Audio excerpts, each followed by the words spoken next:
আসসালামু আলাইকুম রহমতুল্লাহি ওয়া বারাকাতুহু। ব্যক্তি পর্যায়ে দুর্নীতির চর্চা হওয়ার দরুন আমাদের জীবনে কখনো উন্নতির ছোঁয়া আসে না।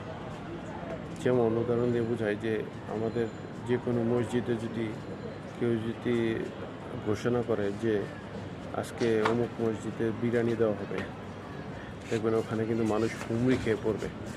এমনকি অনেকে চেষ্টা করবে যে, এমনকি আমিও চেষ্টা করব যে ১ প্যাকেট কেন নিব বিরিয়ানি, আরও ২-১ প্যাকেট বাড়ায় নিই। কারাকারিও পর্যন্ত করার জন্য চেষ্টা করে। তো আমরা কেন এমনটা করব? যখন আমাদের মাঝে এরকম চিন্তাধারা চলে আসবে, তখন অবশ্যই আমাদের সুখটা হারিয়ে যাবে। এটাই স্বাভাবিক বিষয়। আমরা চেষ্টা করব, ন্যায়পরায়ণ চিন্তাধারা করব যে আমিও চলি, মানুষও চলার চেষ্টা করব। নিজেরটা সবসময় বেছে নিলে এমনটাই হবে। আল্লাহ তাআলা আমাদের বুঝার তৌফিক দান করেন। আমিন।